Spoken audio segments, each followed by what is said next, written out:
সুপ্রভাত বন্ধুরা, তোমরা সবাই কেমন আছো? আশা করি ভালো আছো। আমিও ভালো আছি। বড়োদেরকে প্রণাম ও ছোটোদেরকে ভালোবাসা জানিয়ে প্রতিদিনের মতো আজকেও আমার ব্লগটি আমি এখান থেকে শুরু করলাম।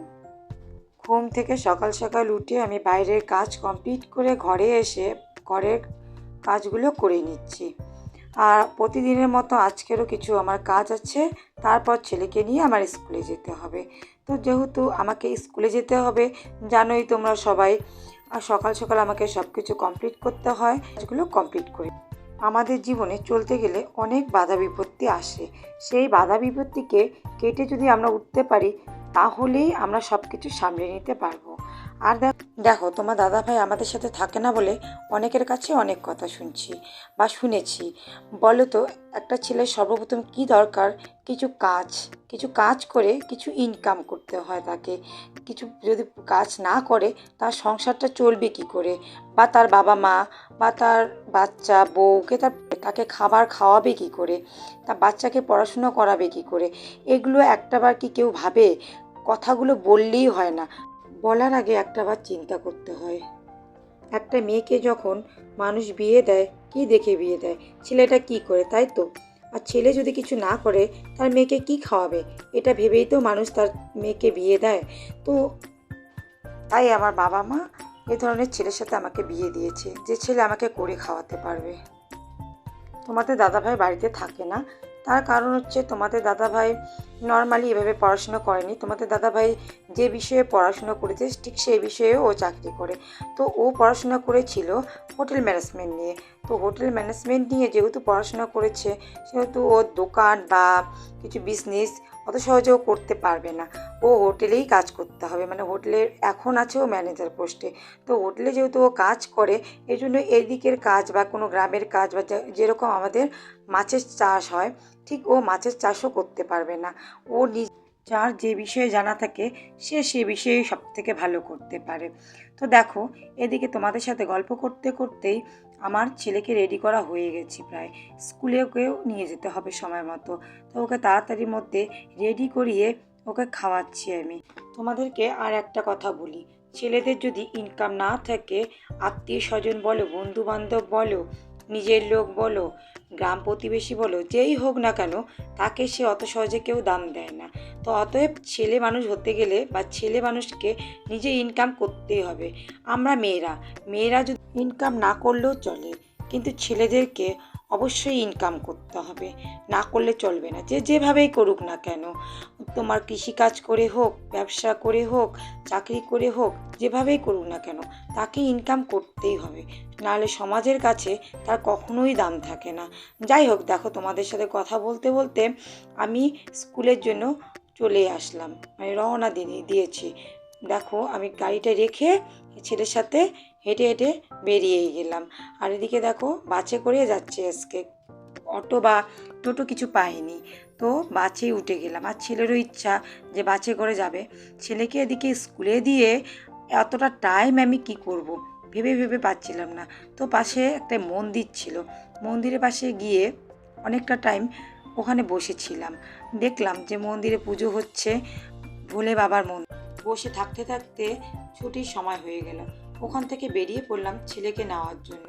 তো ওখান থেকে একটু হেঁটে এসে ছেলেকে নিয়ে টোটো করে রওনা দিলাম, কারণ আমাকে টোটো করে এসে তারপর গাড়িতে উঠতে হয়।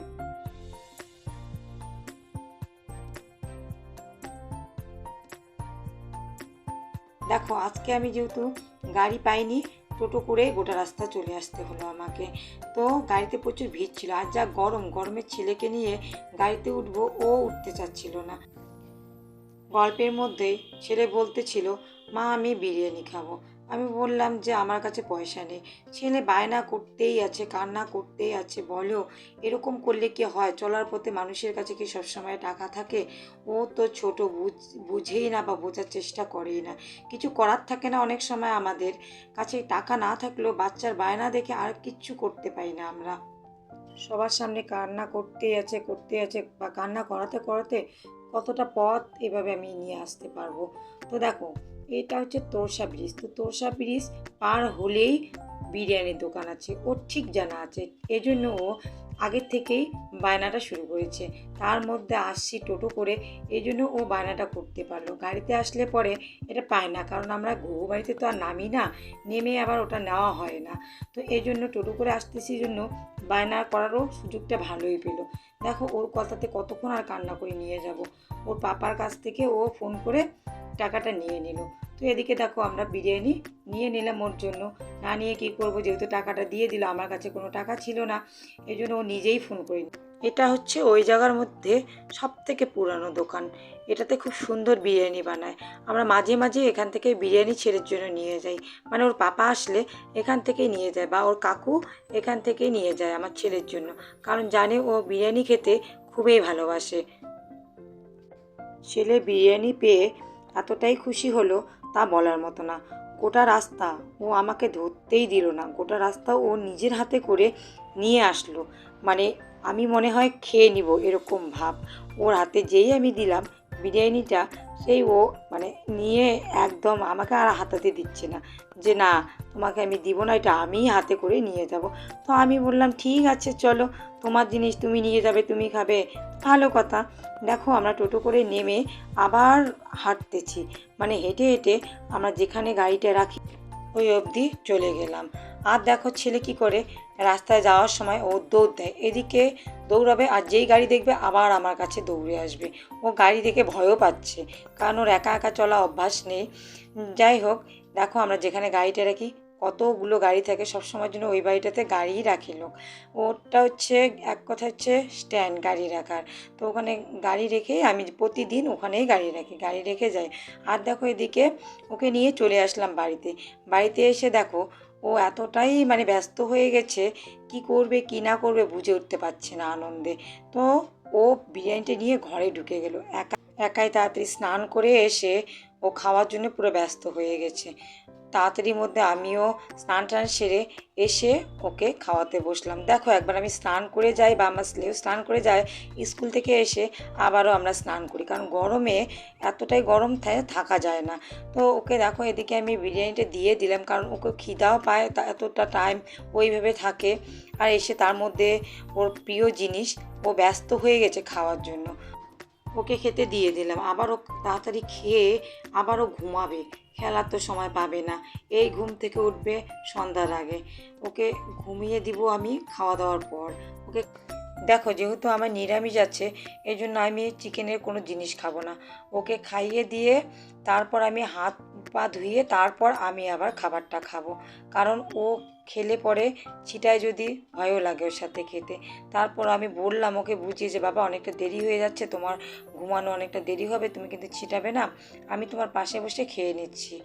মেনে নিল, বললো ঠিক আছে। ফটাফট হাত মুখ ধুয়ে আবার আমি আমার খাবারটা নিয়ে চলে আসলাম, কারণ দেখো সন্ধ্যার মধ্যে ওর আবার টিউশনি মাস্টার আসবে। ওকে যদি আমি টাইমটা মেনটেনেন্স করতে না পারি তাহলে আমার ছেলেরই কষ্ট হবে, এই জন্য সব কিছু টাইম টু টাইম ওকে করাতে হয়। আর এদিকে দেখো আজকে কিন্তু আমারও মনটা ভালো নেই, সবার এত কথা শুনে, এরকম কথা শুনে আমার আজকে খুবই খারাপ লাগতেছিল। মনটাকে ভালো করার জন্য মনে মনে আমি চিন্তাও করছিলাম যে আজকে আমি কী করব ছেলেকে ঘুমিয়ে দিয়ে, কারণ ছেলেকে ঘুমিয়ে দিয়ে কিন্তু আমি ঘুমানোর সময় পাই না, কারণ বাদ বাকি কিছু আমার অবশিষ্ট কাজ থাকে, বা নিজেরও কিছু পার্সোনালি কাজ থাকে, সেগুলো আমাকে করতে হয়। কারণ ছেলের পিছনে আমি সারা দিনটা যদি দিয়ে থাকি তাহলে আমার কতগুলো বাদবাকি কাজ আছে, ওগুলো কিভাবে করব। তা ওকে ঘুমিয়ে দিয়েই আমি ওই কাজগুলো সারার চেষ্টা করি। পিছনে কিন্তু আমার মা ছিল, মা মানে আমার শাশুড়ি মা। তোমরা সবাই জানো যে আমার শাশুড়ি মাকে আমি মাই বলি, শাশুড়ি মা বলতে আমার ভালো লাগে না ততটা।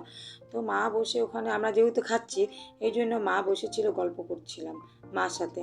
আর আমরা যতক্ষণ না স্কুল থেকে এসে খাওয়া দাওয়া করি, মা ততক্ষণ কিন্তু শোয় না, বসেই থাকে আমাদের জন্য, নিজে খেয়ে বসে থাকে যতক্ষণ না আমরা আসবো। এদিকে খাওয়া দাওয়া করে ছেলেকে ঘুমিয়ে দিয়ে আমি একটু রেস্ট নিয়ে আমার যত যা কাজ ছিল সবগুলো কমপ্লিট করে আমি বেরিয়ে পড়লাম একটু ঘোরাঘুরি করার জন্য। তো যেহেতু আমার দেখো ক্যামেরা ধরার কেউ নেই, তো আমি আমার ননদকে মানে ছোটো ননদকে ডেকে নিলাম। ওকে ডেকে নিয়ে বললাম চলো একটু ঘুরে আসি। তা এসে দেখলাম অবাক কাণ্ড, যে কুলের গাছে কুল ধরেছে, এখন নাকি কুল ধরে, আমি আগে কখনো দেখিনি এই সময় কুল ধরে। তোমরা কি কেউ জানো যে এই সময় কুল ধরে? তোমরা যদি জানো প্লিজ একটু জানাবে। আর আমি তো জানি না, না আমি তো ছোটো থেকে কখনো দেখিনি যে এই সময়টা কুল ধরে। তো যাই হোক, দেখো এদিকে চারিদিকটা জলে ভরে গেছে, কারণ বৃষ্টির জল এতটাই হয়েছিল যে এখন রোদ হওয়া সত্ত্বেও জলটা এখনও শুকোয়নি বা নেমে যায়নি। আর দেখো চারিদিকটা কীরকম সবুজে সবুজ। আর দেখো এটা হচ্ছে তোমার নিয়ে লতা কচু, মানে লতি কচু যাকে আমরা বলি, যে আমরা কচুর লতি খাই, ঠিক সেইটাই।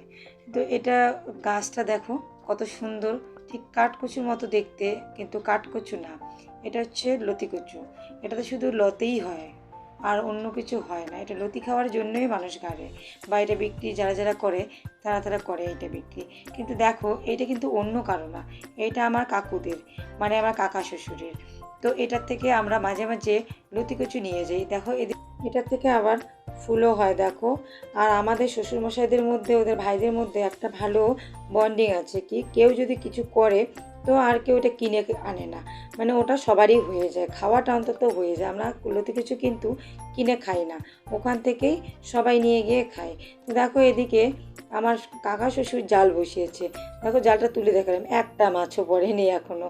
ওটা রাতের জন্য বসিয়েছে সন্ধ্যার আগে আগে। তো দেখো এদিকে ঘুরতে ঘুরতে আমি কোথায় আসলাম, সবুজে সবুজ পুরো ধান ক্ষেত। এই সময় কিন্তু ধান গাড়তেছে সবাই, জমিতে সবার ধান। কিন্তু দেখো আমাদের কিন্তু কোনো ক্ষেত নেই ধান গাড়ানোর মতো, তো আমরা ধান করি না। তো দেখো এদিকে যেদিকেই তাকাচ্ছি সব দিকেই ধান, সব দিকেই ধান আর ধান আর ধান। সবার কৃষিকাজ করে যেহেতু, সেহেতু ধান করবে, আর সবাই এই ধানের চালে কিন্তু এদিকে সবাই খায়। দেখো সবুজে সবুজ তোমাদের দেখাতে দেখাতে এদিকে সন্ধ্যা হয়ে আসলো। এদিকে আমি বাড়ি চলে আসলাম, এসে ছেলেকে তুলে পরিষ্কার করিয়ে আবার ঠিক ওই যার কাজ থাকে ও তাই নিয়ে বসে পড়লো, মানে ওকে পড়াশোনা করানোর জন্য বসিয়ে দিলাম। বসিয়ে পড়াটা শেষ করে এদিকে আসলাম রান্নাঘরে। যা গরম পড়ছে, গরম পড়ার জন্য মাকে বললাম আজকে আর বেশি কিছু করব না, শুধুমাত্র সেদ্ধ ভাত কিছু ভাজা এটা করেই সারবো, দুপুরের একটু সবজি আছে তাই দিয়ে হয়ে যাবে। মা বলে ঠিক আছে করে নাও। তো এভাবে আমার কাজটা আমি করতেছি। মেয়ে বা বাড়ির বউ যেই হোক না কেন, যার কাজ যতটা থাকে তাকে ততটাই করতে হবে। আর দেখো এদিকে যা গরম পড়েছে, গরম পড়ার জন্য ইচ্ছা করছে না যে রান্নাটুকু করি, কিন্তু কি আর করা যাবে, করতে হবে, নিজে খেতে গেলেও তো করতে হয় না। এই ভেবেই আমাকে রান্নাটা তো সারতেই হবে। তার মধ্যে তো জানো আমার একটা ছেলে আছে, ওকে আবার সময় মতো খাবারটাও দিতে হবে। তার মধ্যে বাবা অসুস্থ আছে, বাবার ওষুধ খেতে হবে, বাবাকেও সময় মতো খাবারটা দিতে হবে। মারও শরীর ভালো না, মাও ওষুধ খায়, মাকেও সময় মতো খাবারটা তো দিতে হবে। তো তিনজন যেহেতু ওরা আছে, ওদের জন্য হলো আমাকে তো রান্নাটা করতে হবে, নিজে একবেলা না খেলেও হয়। কিন্তু দেখো বাড়িতে যারা থাকে বড়রা বা ছোটোদেরকে না খাইয়ে তো রাখা যাবে না। এদিকে দেখো বাবা হাটের থেকে সবজি যা যাবতীয় নিয়ে আসছে, তো এগুলো আবার দেখো গুছিয়ে নিচ্ছি, যেহেতু আবার সকালবেলা আমার সময় হবে না, এই জন্য রাতের মধ্যে সব কিছু গুছিয়ে নিচ্ছি।